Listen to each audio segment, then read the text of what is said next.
Fala pessoal, sejam muito bem-vindos ao meu canal, sou o professor Lucas Pereira e esse é o nosso quadro Prof Invest. No vídeo de hoje eu vou responder uma pergunta muito comum, uma pergunta que eu venho recebendo muito lá no Instagram, que é o seguinte: afinal de contas, quantas empresas eu invisto?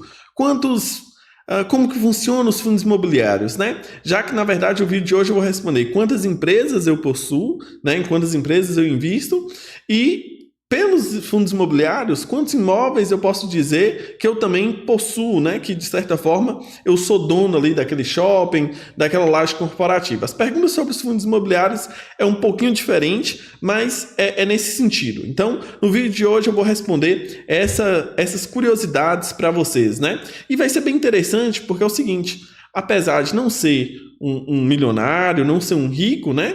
A gente aí é um mero trabalhador investindo, dá para a gente poder encher, né, o peito e dizer, olha, eu invisto em várias empresas, eu possuo tantos imóveis, então é algo interessante que os investimentos nos proporcionam, tá? Então, sem muita delonga, se você não é inscrito no canal, se inscreva, deixa o seu like e vem para o vídeo comigo, porque hoje nós vamos resolver essa pergunta central, né? A pergunta central do vídeo é: quantas empresas e imóveis eu tenho? E aí, obviamente, isso daí através dos investimentos em ações, em ETFs, em fundos imobiliários, né? Os FIIs. Então, por intermédio dos investimentos, quais são esses ativos que a gente possui fisicamente, né? Ativos que são reais mesmo e que a gente pode ir lá visitar, por exemplo, num shopping e dizer, olha só, ainda que seja uma fração minúscula, mas eu tenho uma participação aqui nesse shopping, né? Então, olha só, falando especificamente sobre as ações, como eu já mostrei nos vídeos anteriores, eu invisto em 14 ações diferentes. Estando elas aí à esquerda da nossa tela, distribuídas em alguns segmentos, né? Sendo o maior percentual aí em energia elétrica, né? Mais de 20%, mais de 13% em exploração, refinamento e ligado ao petróleo, né? É empresas de Petrobras. E aí, lembrando que esse percentual é apenas dentro das ações, não é que eu tenho 20% de energia elétrica dentro da minha carteira como um todo, né? Porque aí eu vou ter outras classes de investimento. Mas apenas dentro das ações, 20% está em energia elétrica e aí está tudo bem. 13% está em holdings diversificadas, que a gente vai comentar sobre isso ainda nessa tela, tá? Melhor. Mais de 11% em seguradoras, invisto em duas, né? Mais de 10%, quase 11% em água e saneamento, seria a Sanepar, 9%, né, mais de 9% em bancos, mais de 8% em serviços médicos, hospitalares, ou seja, dentro da área de saúde, 6,41% na agricultura, um setor que eu invisto e gosto muito, né, já que o agro move o nosso país, 4,17% em cervejas e refrigerantes, na Ambev, né, eu até costumo brincar aí que a galera bebe, eu não gosto de beber, mas que a galera bebe, eu gosto de lucrar com isso. 1,73% em minerais metálicos e 0,59% em papel e celulose.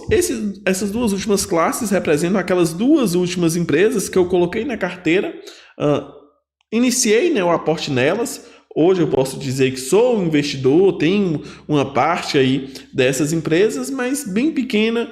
E aí, os próximos aportes a gente vai ver se eu vou continuar aportando nessas empresas, se eu vou recuar, se eu vou manter na carteira ali por enquanto. Vamos ver, né? Fato é que através das ações, e aí eu já tenho vídeo aqui no canal também mostrando todas elas detalhadas, tá?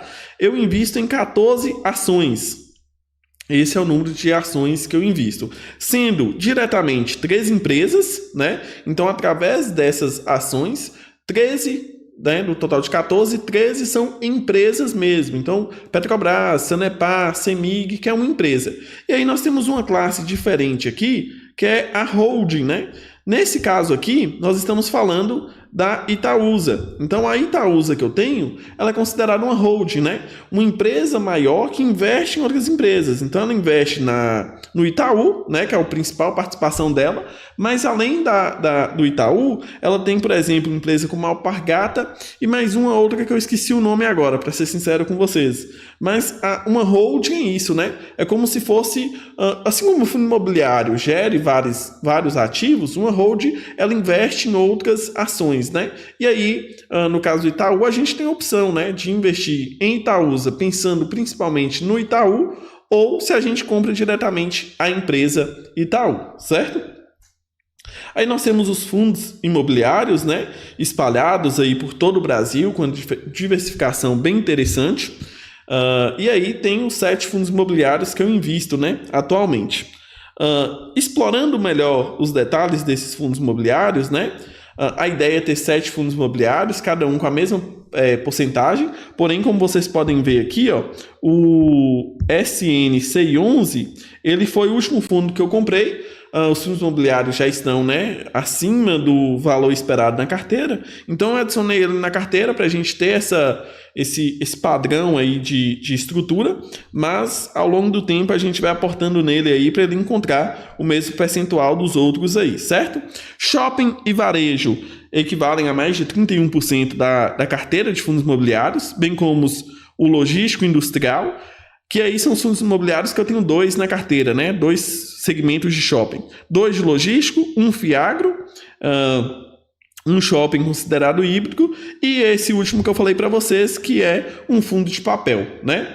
Especificamente falando desses fundos imobiliários, nós temos o SNAG 11, o XPML 11, o KNRI 11, o BTLG 11, o VISC 11 e o HGLG 11, tá? Então, como vocês podem ver, com exceção do último, todos estão aí entre 15% e 20%, né? O SNAG eu comprei um pouco mais, porque ele é um fundo de troco, né? Que a gente diz, a base dele é 10, então fica mais fácil comprar, e aí a gente vai acabando comprando mais mesmo.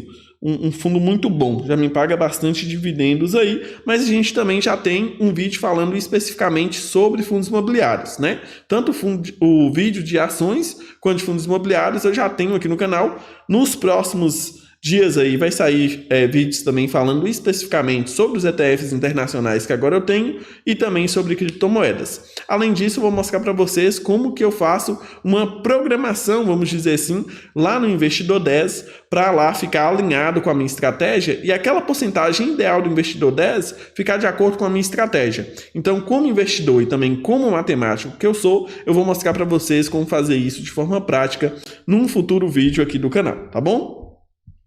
Bom, e aí, né, vem a grande pergunta. As empresas, a gente compra o Banco do Brasil, a gente está comprando uma empresa, né? Apesar que o Banco do Brasil também tem outras empresas. Então, assim, lá nas ações a gente tinha 3 empresas, mais uma hold que investe em 3 empresas. Então, a gente tem mais de 15 empresas aí investidas aqui no Brasil, tá? Nos fundos imobiliários, eu não fui a fundo procurando ali exatamente quando que foi, mas pedi a IA para poder fazer uma busca aí para mim e ela me apresentou esses dados aqui, tá? Então, por intermédio do KNRI 11, aí eu tenho então participação em 21 imóveis através desse fundo imobiliário. Através do VISC 11 seriam 30 imóveis, através do BTLG são 34 imóveis, mas com observação que 3 deles estão em processo de vendas. Então ficaria ali com aproximadamente 31 imóveis, né? XPML 11, 27 imóveis, o SNAG 11, 2 imóveis rurais, né, 2 fazendas. O SNCI 11, ele não tem nenhum imóvel porque ela é um fundo de papel, né? Então tem apenas CRI. E o HGLG tem 33 imóveis. Então, se a gente olhar aí que 3 desses fundos imobiliários têm mais de 30 imóveis, né, já passa de 90.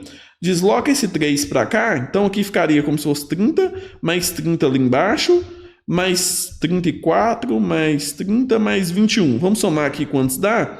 1 mais 4, 5, 3, 6, 9, 12, 15. Mais de 150 imóveis, então. É o que eu brinquei com vocês, né? Olha o poder de ser investidor. Poder dizer aí que com pouco dinheiro, relativamente pouco dinheiro, você pode dizer que você tem mais de 15 empresas e que tem mais de 150 imóveis, tá? É 0,00001% do imóvel? Mas ainda assim, a gente não deixa de poder dizer, e está correto em dizer, que a gente é dono de uma parte desse imóvel, né? Fazer o quê? Faz parte do jogo e a gente está correto sim em ter esse raciocínio e dizer que a gente tem uma parte desses dinheiros. E aí quando a gente vai para o exterior, o jogo muda ainda mais, né? Aí não dá nem para calcular e nem compensa. Só no SP 500 lá, através do IVV, são mais de 500 empresas dos Estados Unidos, e as 500 maiores empresas. Então, quando a gente investe nesses índices aí, que replica a Bolsa Americana, ou alguma parte aí, né, temos outros fundos, outros ETFs que replicam aí os índices dos Estados Unidos, então a gente expande mais ainda para ter muito mais empresas, né? Participação em muito mais empresas, tá bom? Tô vendo aqui agora que ao gerar a imagem apareceu esse Itaúsa 4 aí, mas foi um erro, tá? Mas aí é uma imagem ilustrativa apenas para mostrar, né, algumas das grandes empresas que a gente tem aqui, indiretamente, né, através do ETF. Eu não invisto em nenhuma dessas empresas diretamente, nem mesmo por estoque ou por BDR, né, que são maneiras de investir numa ação no exterior dentro do Brasil, né, o BDR. E a estoque é quando você investe diretamente na Bolsa Americana. Eu invisto diretamente lá, mas por meio dos ETFs, né? Então a Amazon, Apple, Microsoft, Google, Coca-Cola, Meta, P&G, Johnson & Johnson, enfim, várias empresas aí também do exterior, dos Estados Unidos aí principalmente, que a gente também tem participação indireta através dos ETFs, tá bom? Então, pessoal, fica aí a grande lição, né, desse vídeo, a riqueza que os investimentos constroem, empresas, indústrias, imóveis, ainda tem as moedas digitais, né, as criptomoedas aí, que a gente também vai fazer vídeo falando sobre isso. Então a gente pode investir em muitas coisas e dizer aí, né, nessa nossa construção da liberdade financeira, do nosso futuro financeiro, investindo e tendo participações em diversas empresas, indústrias, imóveis, principalmente. Então, pessoal, agora é aquele momento, né, de pedir para você deixar o seu comentário, dizer onde que você está investindo. Você também já fez essa análise? Em quantos imóveis você tem participação? Quantas empresas você investe? Deixa um comentário aqui para mim. Um forte abraço e até o nosso próximo vídeo aqui no quadro Prof Invest.